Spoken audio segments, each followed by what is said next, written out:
in the whole exhibition of MU right now, it's a lot about challenging borders and separations and binary thinking. And in science, for example, there has been a big trend of categorizing things and taxonomy and classification, which sometimes might be useful, but it also really influences the way we relate to the world. And science has a huge power in our perception of our environment and our place in this world.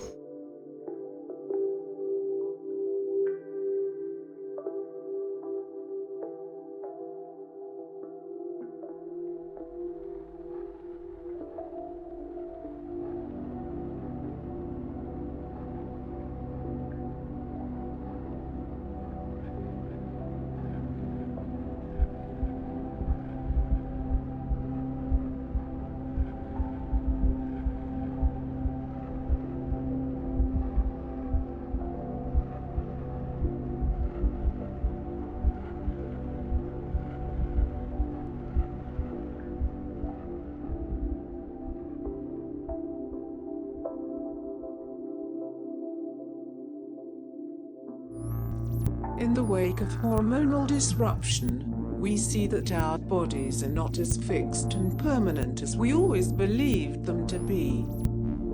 This planetary alienation urges us all to reconsider the dominant definitions of the normal body, and how bodies outside the norm have always been and continue to be pathologized.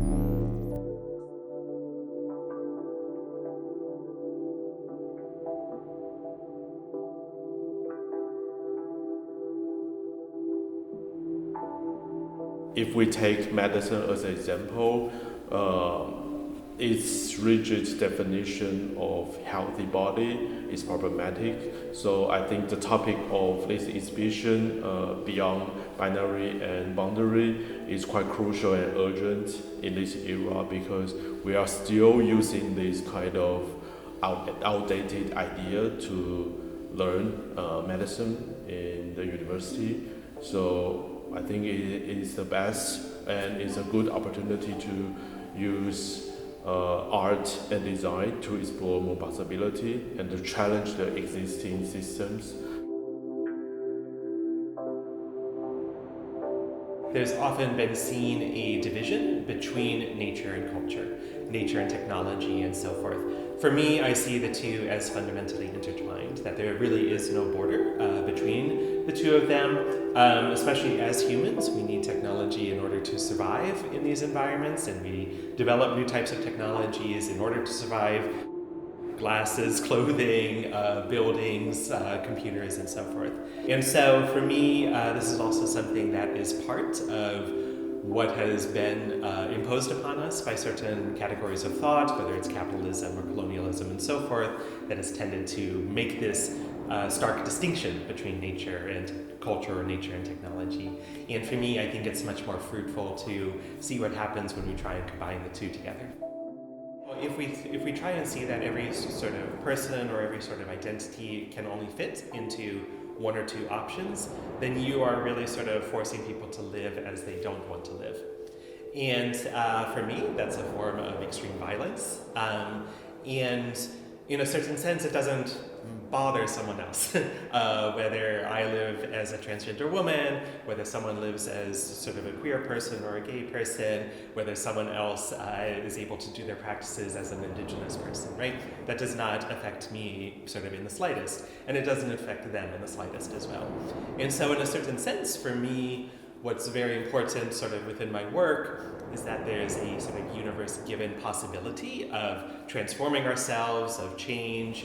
I mean, why should we limit ourselves given sort of the amazingness of the universe and what's capable out there to these binaries, right? To me, it's much more interesting to see where can we push beyond this. For most of us humans, we only see the world in terms of human, and everything is human scale. We only speak to each other, and even humans are not getting along, you know? There's so much violence and hate towards each other because of things like binaries, because of things like definition. You know, you are that religion, I'm this. I don't agree. But if we also understand, and things like gender, you know, if we understand that, you know, it isn't just this male or female, but it is the spectrum, then there's no comparing the two, and so there's just a understanding of both sides and of the gradient in between. And I think that learning how to, relate to the whole gradient instead of seeing these two opposites is such a more realistic way of understanding the world. Trying to create compassion to other beings is very important for creating motivation to act and to create a change in our surroundings. Also, trying to relate to other beings might make us feel maybe less lonely and more like belonging to the world that we're part of.